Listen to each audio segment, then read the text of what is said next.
ক্ষেত্ৰত ভাৰত চৰকাৰৰ লগত খুব ঘনিষ্ঠভাৱে কাম কৰি আছো সেইটো হৈছে নামৰূপৰ ফাৰ্টিলাইজাৰ প্ৰজেক্ট আপোনালোকে জানে যে এই প্ৰজেক্টটোত 10,600 কোটি টকা ব্যয় হ'ব আৰু এই প্ৰজেক্টটো 40% অসম চৰকাৰে ইকুইটি আগবঢ়াব বাকি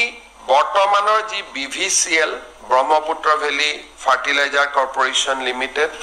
তেওঁলোকৰ অংশ 11% থাকিব হিন্দুস্তান উৰ্বাৰক আৰু ৰসায়ন লিমিটেড তেওঁলোকৰ 13% থাকিব নেশনাল ফাৰ্টিলাইজাৰ লিমিটেডৰ 18% থাকিব আৰু অইল ইণ্ডিয়া লিমিটেডৰ 18% থাকিব অৰ্থাৎ গুটেই কেটা যদি অংশীদাৰী আমি যদি সন্মিলিত কৰো তেতিয়ালে আটাইতকৈ সৰ্ববৃহৎ অংশীদাৰিত্ব অসম চৰকাৰৰ হ'ব 40% আৰু দ্বিতীয় অংশীদাৰিত্ব হ'ব অইল ইণ্ডিয়া লিমিটেড আৰু NFL নেশনাল ফাৰ্টিলাইজাৰ লিমিটেড 18 আৰু হিন্দুস্তান উৰ্বাৰক ৰসায়ন লিমিটেড ভাৰত চৰকাৰৰ এটা সংস্থা PSU তেওঁলোকৰ 13% আৰু বৰ্তমান BVCL ৰ 11% অংশীদাৰিত্ব থাকিব আমি নতুন কোম্পানীটো কেনেকে হ'ব পাৰে তাৰ বিষয়ে ভাৰত চৰকাৰৰ লগত সঘনাই কথা পাতি আছো অসম চৰকাৰৰ লগত আলোচনা কৰি নতুন যেটো প্ৰকল্প হ'ব ভাৰত চৰকাৰে সেই কোম্পানীটোৰ নাম Assam fertilizer and chemical company limited নামে নামাকৰণ কৰিবলৈ সিদ্ধান্ত লৈছে তাৰমানে যেটো নতুন কোম্পানী হ'ব এই নতুন কোম্পানীটোৰ নাম হ'ব Assam fertilizer and chemical company limited এতিয়া মানুহৰ মনত প্ৰশ্ন হ'ব যে আগৰ BVCL টো কি হ'ব BVCL সমান্তৰালভাৱে চলি থাকিব অৰ্থাৎ পুৰণা যেটো ব্ৰহ্মপুত্ৰ ভেলী সাৰ কাৰখানা বৰ্তমান চলি আছে ভাৰত চৰকাৰে সেইটোকো বন্ধ নকৰাৰ সিদ্ধান্ত লৈছে অৰ্থাৎ নামৰূপত এতিয়া এটাৰ পৰিৱৰ্তে দুটা সাৰ কাৰখানা হ'ব BVCL টো চলি থাকিব আৰু আসাম ফাৰ্টিলাইজাৰ এণ্ড কেমিকেল যেটো কোম্পানী এইটো চলি থাকিব যেতিয়া নতুন কোম্পানীটো নিৰ্মাণ সম্পূৰ্ণ হ'ব তেতিয়া ভাৰত চৰকাৰে সেই সময়ত সিদ্ধান্ত ল'ব যে দুইটা কোম্পানী মাৰ্জ হ'ব লাগে বা নালাগে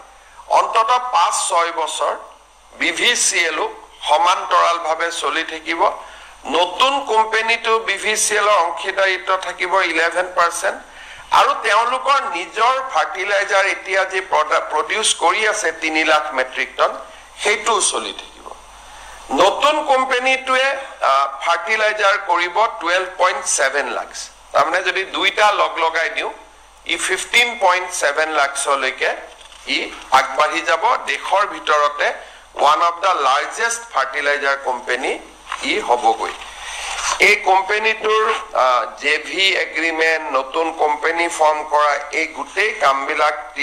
বহুত দ্ৰুত গতিত আগবাঢ়ি গৈছে আৰু মই ভাবো যে নতুন কোম্পানীটোৰ কামকাজৰ টেন্ডাৰ আদিও সেপ্টেম্বৰত প্ৰকাশ হ'ব আৰু ডিসেম্বৰৰ ভিতৰত এই নতুন সাৰ কাৰখানাটোৰ আমি কাম আৰম্ভ কৰিব পাৰিম সমান্তৰালভাৱে BVCL যাতে আৰ্থিক সংকটত নপৰে সময়ে সময়ে ভাৰত চৰকাৰে তাতু পুঁজিৰ যোগান ধৰি থাকিব যাতে পুৰণা কোম্পানীটো বন্ধ হৈ নাযায় নতুন কোম্পানীটো নিৰ্মাণ হয় আৰু 5-6 বছৰ পিছত সিদ্ধান্ত লোৱা হ'ব যে পুৰণা নতুন দুইটা একে হৈ যাব নে দুইটাই সমান্তৰালভাৱে আৰু কিছুদিন চলি থাকিব তাৰমানে অসমৰ কাৰণে দুটা ভাল খবৰ BVCL চলি থাকিব আসাম ফাৰ্টিলাইজাৰ এণ্ড কেমিকেল যেটো নতুন কোম্পানী হেতু চলি থাকিব বৰ্তমান পৰৱৰ্তী সময়ত তাৰ সিদ্ধান্ত হ'ব